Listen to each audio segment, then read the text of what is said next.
be the spokesperson for India, that is Bharat.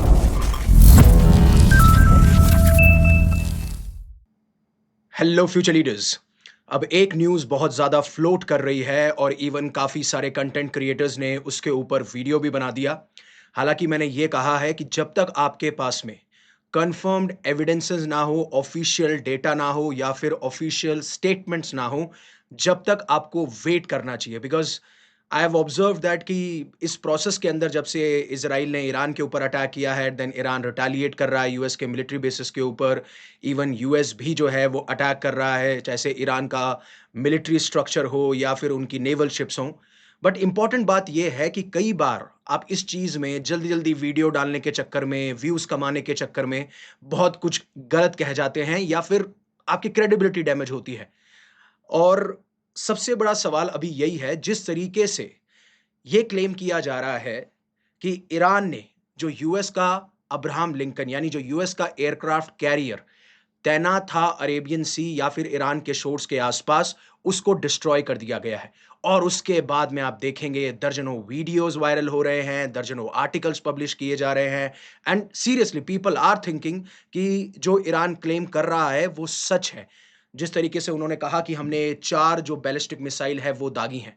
क्योंकि ये जो क्लेम आया था, ये आया था ईरान की रिवॉल्यूशनरी गार्ड कॉर्प्स की तरफ तरफ से, जहां पे उन्होंने कहा कि हमने एक मैसिव यूएस एयरक्राफ्ट कैरियर को टारगेट किया है जो प्रेसिडेंट डोनाल्ड ट्रंप ने मिडल ईस्ट की तरफ भेजा था, जिससे वो ईरान को टैकल कर सके। हमने 4 मिसाइल्स दागे उसके ऊपर, और ये जो one of the 2 largest aircraft carriers deploy किए गए हैं इस रीजन में, उसमें से एक था।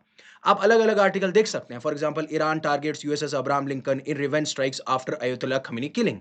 क्योंकि जब कल ये न्यूज़ बाहर निकल के आ रही थी कि जो ईरान के सुप्रीम लीडर हैं, अयतुल्ला अली खमीनी, वो मारे जा चुके हैं। इवन इरानियन स्टेट मीडिया ने भी कन्फर्म किया। बहुत सारे वीडियोज़ भी वायरल हुए हैं, जहाँ पे एक तरफ लोग बहुत खुशी मना रहे हैं कि वो लिबरेट हो चुके हैं, एक तरफ लोग बहुत उदास हैं, रो रहे हैं। इवन स्टेट मीडिया भी इस तरीके से बिहेव कर रहा है।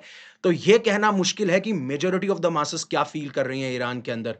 क्या वो लिटरली खुश हैं या फिर वो लिटरली दुखी हैं? और अगर आप ईरान से बिलॉन्ग करते हैं, तो आप प्लीज़ कमेंट सेक्शन में ज़रूर मेंशन कीजिएगा।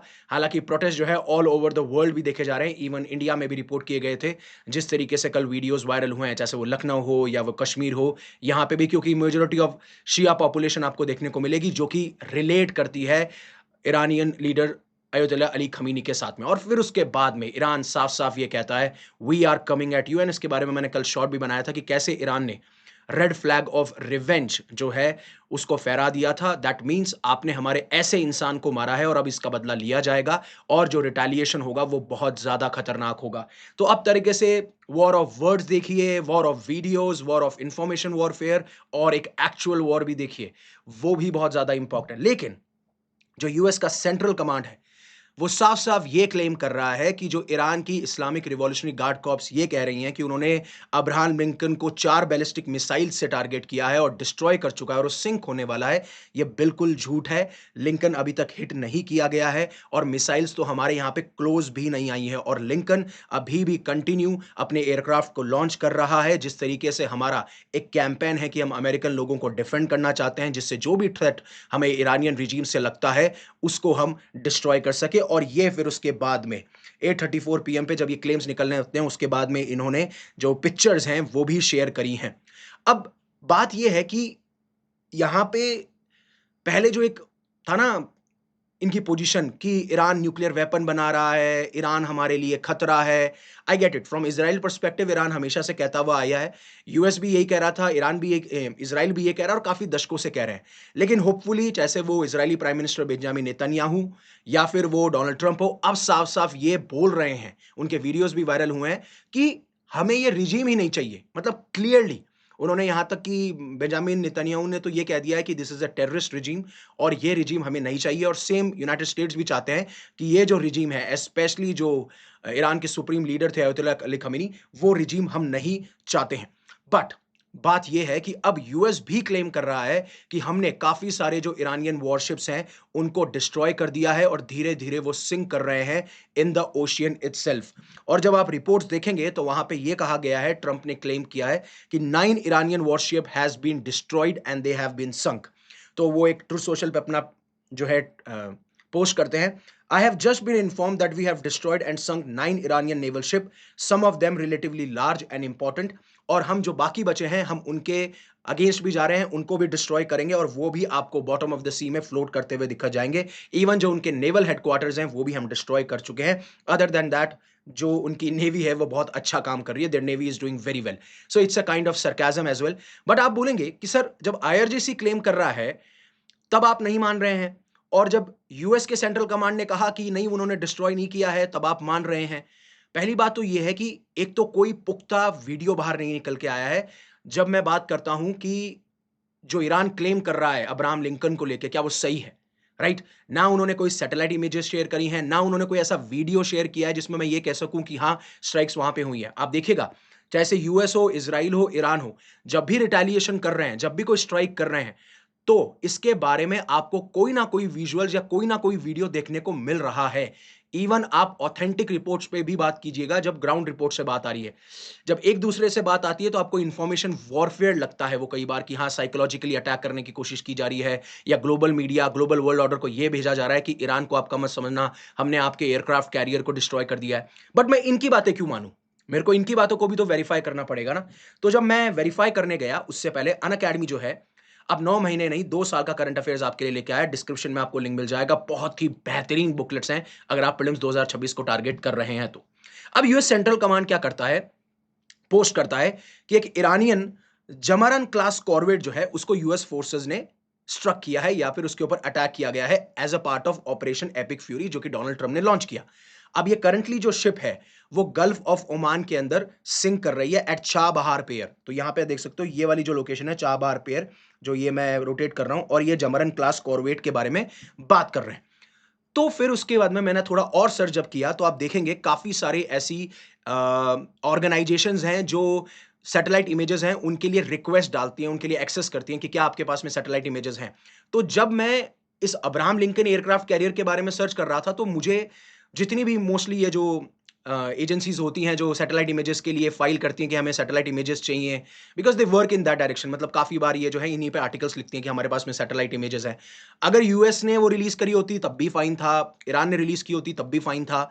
बट यहाँ पे जब ये रिलीज की गई हैं सैटेलाइट इमेजेस, तो साफ साफ जो ईरान का कोनार्क नेवल बेस है, वहां पे आप देखने को मिलेगा कि एक नेवल वॉरशिप जो है वहां से स्मोक निकल रहा है. या आप देख सकते हो यहाँ पे भी इसमें ऐसा देखने को मिल रहा है. फिर उसके बाद में एक आप देखेंगे इंटेल शीजो, ये भी एक ऐसी एजेंसी है जो सैटेलाइट इमेजेस एक्सेस करती हैं. तो उन्होंने ये तो नहीं कहा है कि 9 के 9 ईरानियन नेवल वॉरशिप्स के पास में हमारे प्रूफ हैं, लेकिन इन्होंने अलग अलग, ये देखिए मैं बता रहा था ना कि जो कोनार्क नेवल बेस है, वहां पे इन्होंने अलग अलग विजुअल्स और वो अलग अलग इमेजेस पब्लिश की हैं, जो मैंने आपको ऑलरेडी अभी दिखाई हैं.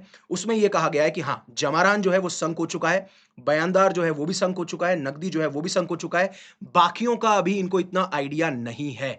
तो हाँ, जो 9 ईरानियन वॉरशिप का क्लेम किया जा रहा है, उसके बारे में तो अभी तक कोई प्रूफ नहीं है. और जिस तरीके से डोनाल्ड ट्रंप बार-बार ये कहते हैं कि इतने फाइटर जेट्स जब पाकिस्तान और इंडिया का क्लैश चल रहा था तब हो चुके थे, 5, 7, 9, 11, वो नंबर बढ़ता ही रहता है. तो मैं कई बार डोनाल्ड ट्रंप की बातों पे विश्वास भी नहीं करता हूं.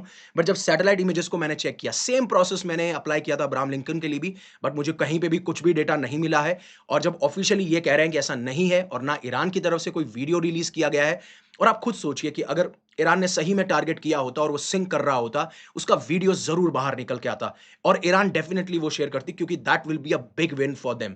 और जिस तरीके से जॉन किरियाकोमी ने भी कहा है, जो फॉर्मर सीआई है, कि ईरान के पास में कैपेबिलिटी है कि वो हिट कर सकते हैं एयरक्राफ्ट कैरियर को, और अगर एयरक्राफ्ट कैरियर डिस्ट्रॉय होता है, हिट किया जाता है, so that will be the starting of world war 3. क्योंकि एक एयरक्राफ्ट कैरियर जो है ना, चलता फिरता एयरबेस है.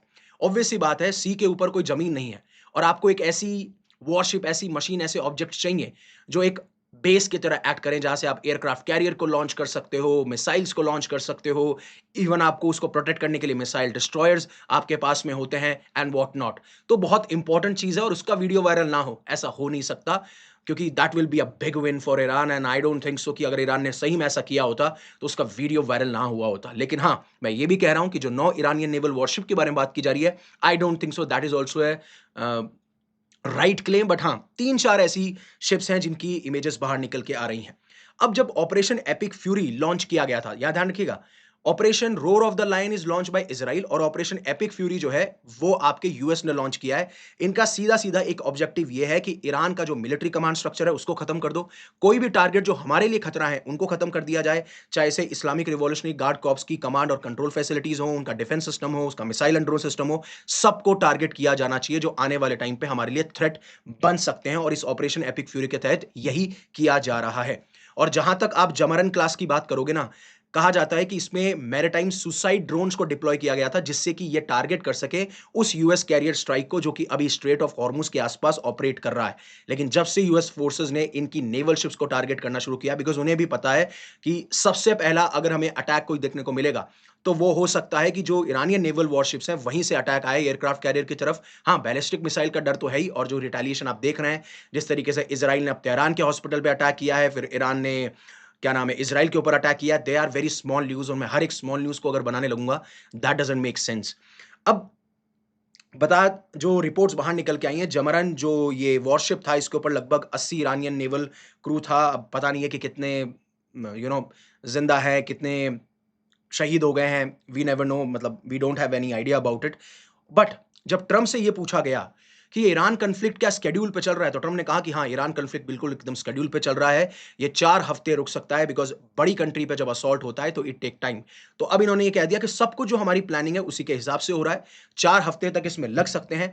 और इन्होंने 6 मिनट का एक वीडियो भी पोस्ट किया है, उसमें साफ साफ ये कहा कि हमारा जो ऑपरेशन एपिक फ्यूरी अभी चलाया जा रहा है वो एक बहुत ही इंपॉर्टेंट मिलिट्री कैंपेन है जो कि ईरान को टारगेट कर रहा है। और 36 घंटे के अंदर अमेरिका ने हंड्रेड्स ऑफ साइट्स को टारगेट किया है, इंक्लूडिंग चाहे से वो ईरान रिवॉल्यूशनरी गार्ड कॉर्प्स हों, एयर डिफेंसेस हों, की नेवल एसाइट्स हों, और इसी के तहत उन्होंने 9 शिप्स और नेवल फैसिलिटी के बारे में भी बात करी।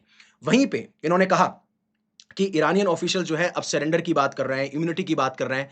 अब अभी तक ऐसा कोई क्लेम ना तो आईआरजीसी की तरफ से आया है, ना जब अयतुल्ला अली खमीनी की डेथ हुई है उसके बाद में किसी लीडर ने ये कहा है कि अरे we are surrendering, we don't want to fight. If they would not want to fight, why they are retaliating, right? They want to fight. और आप ये कह रहे हो कि बट यूएस ऑपरेशन जो है फुल फोर्स में चलते रहेंगे। इवन यहां तक बात आ चुकी थी कि they are agree to talk, मतलब ट्रंप ने ये कहा था कि मैं ईरान के साथ में बात कर सकता हूं और मैं करने के लिए रेडी हूं अगर वो मुझसे बात करना चाहते हैं। तो इस तरीके से बात की जा रही है। लेकिन जब ये कह रहे हैं कि जब सरेंडर और इम्यूनिटी ही कर दी, Iran on officials are seeking surrender and immunity, तो बातचीत करने की कहां तक बात आ गई? अगर आपको सरेंडर ही कर दिया है तो आपको फिर बात क्या करनी है? आप वॉर रोक दीजिए ना। तो sometimes you need to read these lines, because ये क्लेम्स जो है आपको टारगेट करने पड़ेंगे। ऐसा नहीं है कि यूएस ने क्लेम कर दिया तो वो सही है, ईरान ने क्लेम कर दिया तो वो गलत है, या ईरान ने जो हर क्लेम किया वो सही होगा, ऐसा नहीं है। You need to understand that as well. और फिर उसके बाद में अब पहली बार ये रिपोर्ट निकल के आ रही है यूएस को भी कैजुअलिटीज हुई हैं, जिसमें 3 यूएस सोल्जर्स मारे गए हैं, इवन 5 अभी तक यूएस ऑफिशियल्स वुंडेड हैं। और इसी के बारे में इन्होंने कहा कि ट्रंप जो है वो इसका बदला लेके रहेंगे। कॉम्बैट ऑपरेशंस चल रहे हैं अभी तक। वहीं पे जब ये बातचीत के बारे में बात करें तो ट्रंप ने कहा कि मेरे पास में 3 ऐसी चॉइसेस हैं जो बहुत अच्छी चॉइसेस हैं जो ईरान को लीड कर सकती हैं।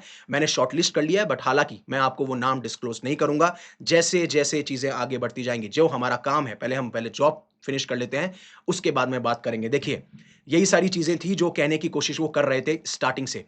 मतलब नेगोशिएशन चल रही है, और मैंने पहले भी कहा था ये जो नेगोशिएशन चल रही है ये सिर्फ एक छलावा है। छलावा ऐसा है कि पूरे वर्ल्ड ऑर्डर को ये दिखाना है कि यूएस जो है वो डिप्लोमेसी में बिलीव करता है, नेगोशिएशन में बिलीव करता है।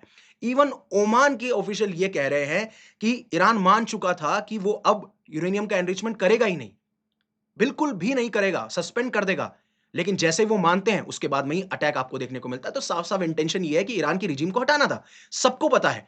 लेकिन why these steps? Because world को ये दिखाना कि we are a responsible state, हम नेगोशिएशन, डिप्लोमेसी, हम चाहते हैं कि ईरान न्यूक्लियर वेपन ना बनाए, वो सबसे बड़ा थ्रेट हो सकता है। But at the end intention ये था कि ईरान की रिजीम अगर वहां रहेगी, स्पेशली अयतुल्ला अली खमीनी के अंडर, तो जो इजराइल का दबदबा है मिडिल ईस्ट के अंदर, या यूएस जो चाहता है इजराइल की वजह से मेरा दबदबा यहां हो, वो ईरान ही काउंटर कर सकता है। और ईरान की सबसे ज्यादा प्रेजेंस है when it comes to axis of resistance या जो मिलिटेंट ग्रुप्स हैं उस तरीके से।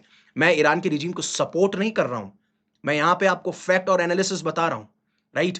क्योंकि काफी सारे ईरान में भी ऐसे लोग हैं जो शायद अयतुल्ला अली खमीनी को नहीं पसंद करते। जिस तरीके का ऑपरेशन देखने को मिलता है, प्रोटेस्ट हुए, उसमें हजारों की तादाद में लोग मारे गए। I am not justifying anyone, I am just saying कि किस तरीके से चीजें अनफोल्ड होती हैं। और उसका इफेक्ट अब देखने को मिल रहा है कि ऑयल प्राइसेस जो हैं 12% तक बढ़ चुकी हैं। ईरान ने कह दिया है कि हम स्ट्रेट ऑफ हॉर्मुज जो है, जो नैरो सी पैसेज है, उसको ब्लॉक कर देंगे। इवन काफ़ी सारी शिपिंग कंपनीज़ जो हैं, वो भी यही कह रही हैं कि अब वेसल हम वहाँ नहीं ले जा सकते, बहुत बड़ा खतरा है। इंश्योरेंस कंपनीज़ पे सवाल उठ चुका है, स्टॉक मार्केट धीरे-धीरे गिर रहा है। So it is impacting economically as well. और ऐसा नहीं होता कि वॉर में सिर्फ़ आपकी मिलिट्री फील्ड्स या डिफेंस पर्सनल वही अटैक पे होते हैं, पूरा वर्ल्ड ऑर्डर जो है, कहीं न कहीं उसका इम्पैक्ट झेल रहा होता है। जैसे ही कोई इम्पोर्टेंट टॉपिक आएगा, इम्पोर्टेंट पर्सपेक्टिव आएगा, I will come up with it because I don't like to come up with every little bit of news. और छोटी-छोटी न्यूज़ होंगी तो I will make shorts. And ये जो है हमारे अनअकैडमी के में जो सब्सक्रिप्शंस हैं या फिर जो बैचेज़ हैं वो लॉन्च होने वाले हैं, आगाज़ और नीव आप कर सकते हैं। Thank you very much for giving me your precious asset that is your time and always remember one thing, live in a such a way that universe will be proud of you. Stay safe, stay happy, take care. जय हिंद, जय भारत।